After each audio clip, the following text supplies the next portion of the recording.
When truth is called a lie, the lights go out, darkness falls, and indeed, if your light is darkness, how very deep will the darkness be?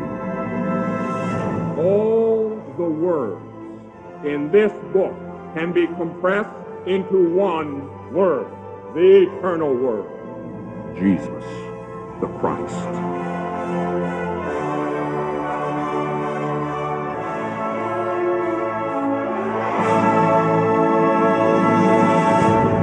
I probably have too many playlists on my channel because people keep telling me that they have trouble finding some of them on my channel page. Nonetheless, I'm starting up a new playlist called The Catechism Illustrated. And this is based on a series that first appeared in the Catholic Advance out of Wichita, Kansas, and it started on April 19th of 1957. And I believe that it was syndicated by the Advance Register out of Denver, Colorado, and I think, but I am not certain, that the artist was Leo Canavan.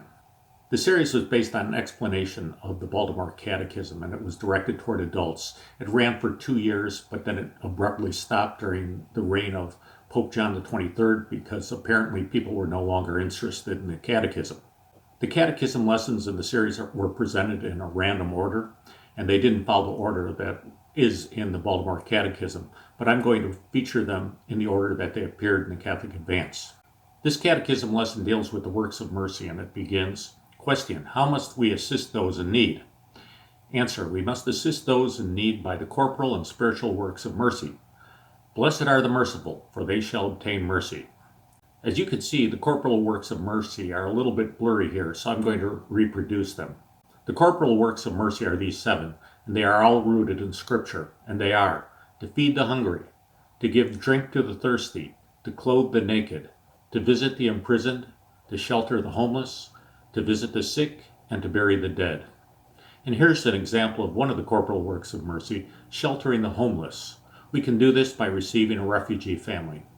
The spiritual works of mercy are these 7, to admonish the sinner, to instruct the ignorant, to counsel the doubtful, to comfort the sorrowful, to bear wrongs patiently, to forgive injuries, and to pray for the living and the dead. Here's an example of a spiritual work of mercy, instructing the ignorant by teaching the catechism to children.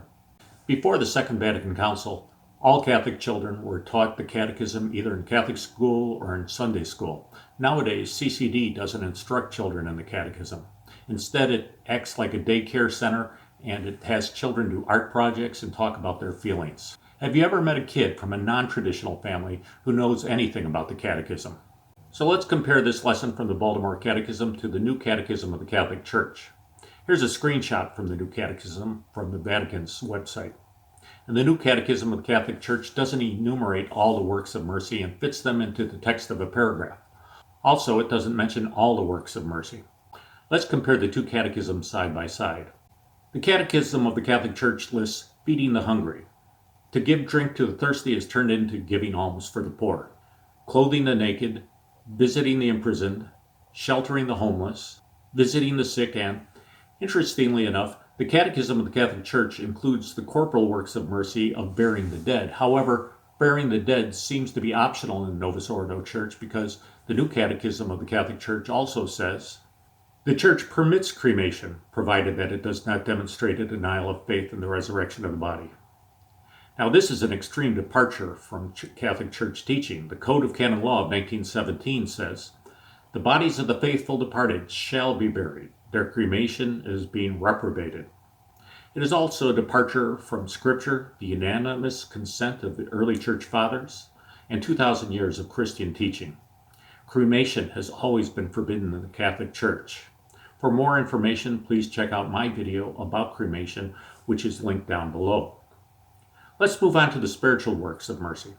The Catechism of the Catholic Church doesn't list all of the 7 works. It only lists 6 of them: advising, instructing, consoling, comforting, bearing wrongs patiently, and forgiving.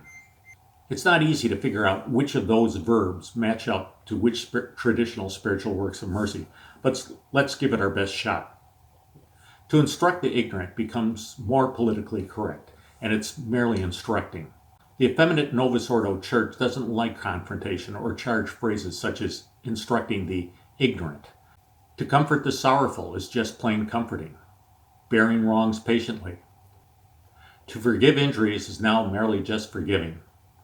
Now there are two more verbs left in the Catechism of the Catholic Church, advising and consoling.